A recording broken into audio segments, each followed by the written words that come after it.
Salut les Anacalypsiens et les fans de Demon Slayer, bienvenue dans cette nouvelle vidéo d'Anacalypsie.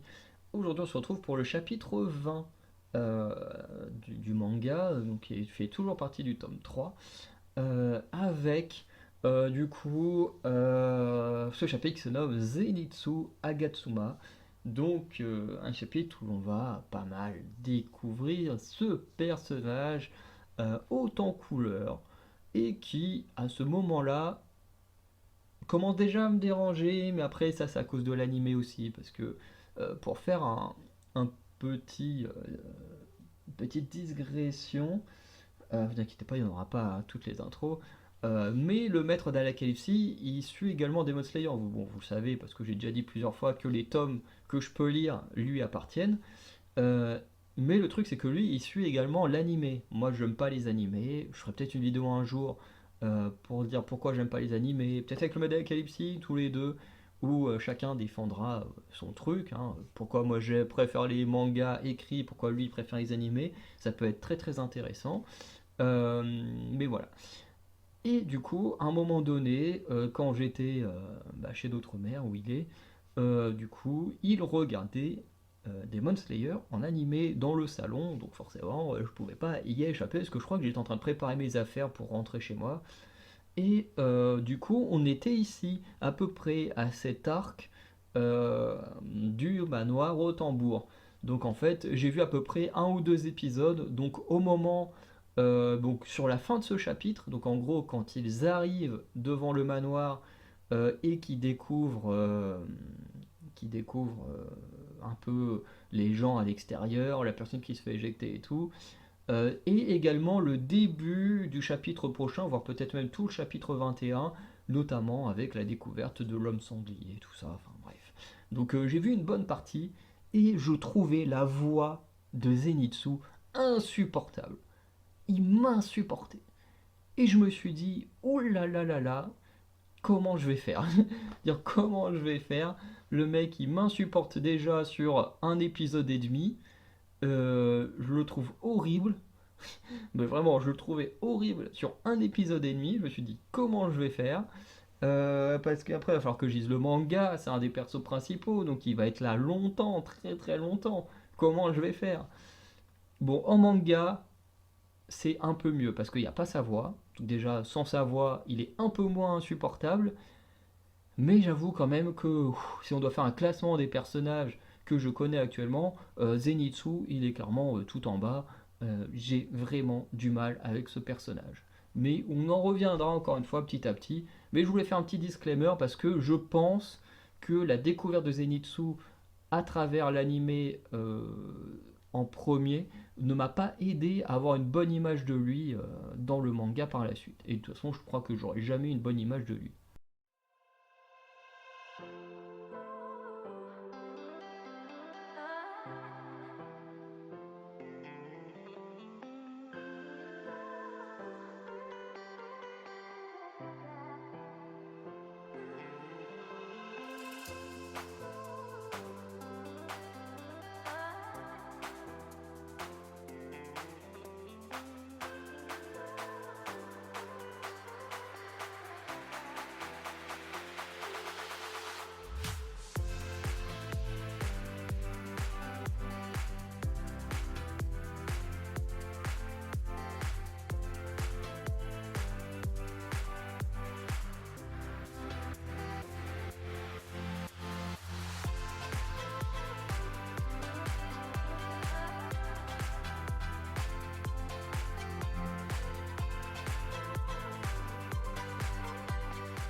Donc on ouvre sur Tenjiro qui va redresser Zenitsu pour qu'il laisse la femme tranquille, parce que lui il est vraiment en train d'harceler la femme, de vouloir se marier avec parce qu'il pense qu'il va mourir. Du coup Zenitsu va le reconnaître en disant qu'il vient du mont Fujikasane, donc le mont où ils ont fait leur épreuve ensemble, et Tenjiro va pas le reconnaître tout de suite. Mais effectivement, ils font partie des 5, enfin, il fait partie des 5 survivants du monde. Donc, on a Tenjiro, Zenitsu, et petit à petit, on va découvrir également les 3 autres. Voilà, dont un des 3 autres dès cet arc-là.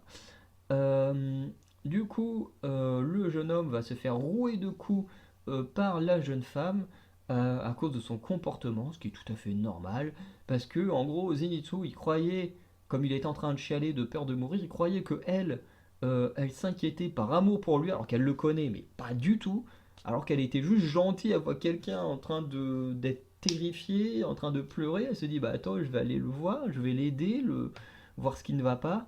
Et lui, il est juste tombé amoureux d'une fille qui était très gentille avec lui. Ce qui... tu dis, ok. Tu dis, on en a vu des persos un peu pervers et tout, comme Sanji, comme Brook et tout. Mais ils n'en étaient pas encore arrivés à ce stade-là. Bon, en même temps, eux, c'est pas des peureux. Donc, forcément, ils n'ont pas cette même notion de la relation avec les femmes. Du coup, le jeune homme va se présenter, il se nomme Zenitsu Agatsuma, le plus nul au combat et qui veut se marier avant sa prochaine mission, qui est juste là, au manoir des tambours, parce qu'il pense qu'il va y mourir. Et pour lui, bah, comme il pense qu'il va mourir, il va absolument être marié à une femme avant. Bon, déjà, tu dis, si pour toi ton objectif ultime c'est juste être marié à une femme avant de mourir, c'est un peu à chier comme objectif. Enfin, je veux dire, j'ai rien contre les gens qui se marient, mais je veux dire, il y a quand même des objectifs plus incroyables que ça. Bon, pour Zenitsu, c'est ça. Lui, il veut se marier et se dire, ah, comme ça, après, j'aurais épousé une femme géniale et je peux mourir après. C'est pas très grave. Bon, c'est un peu la mentalité du perso, un peu chelou, mais c'est comme ça. On apprend qu'il est devenu un chasseur de démons un peu par défaut, hein, qu'il ne voulait pas spécialement le devenir, mais qu'une femme s'est moquée de lui et que du coup il a eu tellement de dettes à payer que son maître d'armes les a payées à sa place et du coup l'a formé à devenir un chasseur, puisqu'on découvrira un peu plus tard, c'est pas un énorme spoil, mais que le maître de Zenitsu est un ancien chasseur. Pas n'importe lequel, mais pour l'instant, on dira juste que son maître était un ancien chasseur, et du coup qu'il a formé Zenitsu euh, à ça également, euh, en échange des dettes payées. Ensuite, on a Tenjiro qui rajoutera à Zenitsu qui doit se débarrasser de son moineau et qu'il parle aux oiseaux. Parce que, voilà, enfin, non pas, qu'il doit arrêter d'embarrasser son moineau, puisqu'il est avec un petit moineau, et ce dernier est embarrassé par le comportement de Zenitsu, qui, globalement, hein, ce qu'il vient de faire, c'est quasi une agression sexuelle, hein, voilà, c'est clairement du harcèlement sexuel. Voilà, ce qui embarrasse énormément le moineau. Euh, et, euh, et également, son comportement peureux pour un chasseur embarrasse également le moineau. Et là, on comprend que Tenjiro peut parler aux oiseaux. Alors, je n'avais pas le souvenir qu'il pouvait parler aux oiseaux, parce que le corbeau, il parle à tout le monde, donc voilà. Mais apparemment, Tenjiro peut parler aux oiseaux en général. Et le corbeau va effrayer Zenitsu en se mettant à parler, voilà. Zenitsu qui a vraiment peur d'absolument tout. Et tous deux doivent donc se dépêcher de se rendre à leur prochaine mission qui n'est plus très loin. Donc les deux hommes arrivent donc devant le fameux manoir au tambour. Devant ce manoir, du coup, Tenjiro dit qu'il y a une odeur de sang euh, très particulière, mais que seul lui arrive à sentir. Zenitsu ne sent pas cette odeur. Par contre, Zenitsu, lui, il entend un drôle de bruit à l'intérieur du manoir que Tenjiro n'entend pas. Alors c'est assez marrant parce que du coup, on découvre que les deux vont avoir des capacités différentes. Tenjiro qui a un odorat très très développé.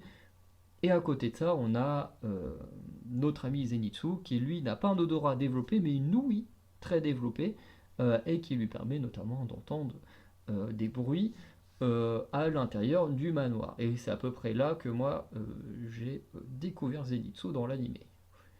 Donc voilà, et du coup ils vont également tomber sur deux enfants complètement terrorisés aux abords du manoir. Du coup le chapitre se termine sur les enfants finalement qui vont raconter à Tenjiro, et je crois même que à Tenjiro, je crois que Zenitsu il restait un peu bloqué devant le manoir. Du coup, ils vont l'expliquer qu'un monstre les a attaqués et ont kidnappé leur frère. Donc, ils ont laissé les deux, il a laissé les deux enfants et juste pris le frère. Et un corps va se faire propulser à l'extérieur du manoir, comme vous pouvez le voir sur la photo là et sur la photo suivante. On est toujours sur le même personnage qui a été propulsé à l'extérieur du manoir. Ce dernier est grièvement blessé, ce qui est logique. Déjà, il vient d'un manoir de démons et en plus, il a été projeté pas vraiment du rez-de-chaussée, quoi, plutôt du premier ou deuxième étage. Est-ce qu'on peut voir ouais, ouais, plutôt ah oui, il n'y a qu'un étage, ouais, peut-être un ou deux étages. Bref. Et ce dernier pensait être enfin sorti du manoir du monstre, mais ses blessures le font beaucoup trop souffrir. Bref. Alors ce chapitre, je dois avouer que je l'aime un peu moins que le précédent. Pour la bonne raison que Zenitsu. Voilà, il n'y a pas grand chose à dire de plus. Mais c'est vrai que c'est un personnage, vous allez vite le comprendre, que j'aime pas beaucoup. Et c'est vrai que là, on est beaucoup sur un chapitre où on est entièrement, quasiment, sur de la supplication de Zenitsu, en train de chialer, d'avoir peur et tout. Je veux dire, plus tard, ça me dérangera moins. Plus tard, ça va moins me déranger parce que ce sera sur une ou deux cases et ça va. Quand c'est sur une ou deux cases, c'est bien, mais pas sur un chapitre quasi entier. Parce que là, c'est quasiment tout le chapitre où on le voit en train de chialer et tout, et c'est horrible. Euh, Contrairement à Usopp, hein, comme je disais, on fera des parallèles entre Zenitsu et Usopp, contrairement à Usopp, c'est que ce dernier, quand il a peur, eh ben, il n'a pas peur sur un chapitre entier. Alors certes, son personnage, on sait qu'il a toujours peur, mais il va quand même tenter de faire des choses. Tu vas pas le voir pendant 20 pages en train de chialer, le Usopp. Tu vas le voir en train de se contenir parce que les autres ils sont là à côté, eux ils ont pas peur. Tu vas le voir quand même tenter de faire des choses, mais tu le verras pas faire des supplications pendant 20 pages. Bon, là j'exagère quand je dis 20 pages, hein, il en fait peut-être pendant 10 pages, mais c'est quand même déjà trop. C'est déjà trop pour moi. Et avec Usopp, ce qui me dérangeait pas, c'est que quand il mentionne le fait qu'il a peur de quelque chose, c'est toujours très rapide. C'est sur quelques pages ou quelques cases même, et pour moi c'est suffisant. Et même dans les films, parce que l'animé je le regarde pas, mais même dans les films en général c'est très rapide. C'est d'un coup, oulala, j'ai peur, ma phobie de l'aventure est de retour, et puis hop là, c'est bon, on passe, c'est bon, on a compris, il a peur, on peut passer à autre chose. Et, euh, et c'est ce que j'aime avec Usopp, c'est que c'est souvent très rapide. On comprend vite, on le montre, et il n'y a pas besoin de passer 10 ans à montrer qu'il a peur. Tu le dis une fois, on a compris. Là, avec Zenitsu, là où j'ai du mal, c'est que c'est souvent très très appuyé.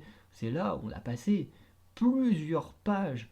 Et tu te dis, c'est que Tenjiro et Zenitsu qui discutent. T'as pas d'autres personnages ou quoi que ce soit pour avoir une diversion ou quoi que ce soit. Non, c'est une dizaine de pages où t'as juste Zenitsu qui est en train de péter un câble, d'avoir peur et tout, et Tanjiro qui essaye un peu de l'aider à se ressaisir, mais c'est juste insupportable, c'est beaucoup trop long. Après, plus tard dans le manga où j'en suis, bon, Zenitsu a toujours peur, mais c'est sur une ou deux cases, et là ça me va, parce que on comprend, il est en mode, oui, j'ai peur de faire ça tout seul, ok, on a compris, tu le dis là, il n'y a pas besoin de le dire sur 10 pages, on a compris, c'est suffisant. Mais j'avoue que les premières apparitions de Zenitsu, pour moi, elles ont été très très très compliquées. Euh, et en dehors de ça, j'aime bien la fin du chapitre, avec cette arrivée devant le manoir, cette personne qui se fait éjecter, tu comprends rien à ce qui se passe, et tu as juste hâte en fait de rentrer dans le manoir pour découvrir ce qui s'y passe. De plus, même si j'aime pas Zenitsu, j'aime bien le fait qu'on développe petit à petit une capacité différente. C'est-à-dire que chacun a forcément un souffle comme pouvoir, comme arme. Bien sûr, on découvrira celui de, de Zenitsu à travers ce chapitre, mais ce que j'aime bien, c'est qu'ils ont également une capacité de base supplémentaire. Tenjiro a son odorat ultra développé qu'on nous a d'ailleurs jamais vraiment expliqué. et Zenitsu a cette ouïe ultra développée que pareil nous a jamais vraiment expliqué. Euh, voilà, je trouve ça plutôt intéressant. Voilà, en plus ça fait un complément, les deux se complètent bien en termes de capacité, un qui peut vraiment sentir les choses et l'autre les entendre. Donc ça fait un bon duo. Voilà. Donc on va arrêter là pour ce chapitre. N'hésitez pas à me dire ce que vous en avez pensé. Ok, bon c'est bon. Dites-moi ce que vous en avez pensé. On se dit à très bientôt. N'hésitez pas à aller checker l'onglet Ucrobité comme d'habitude, à vous abonner.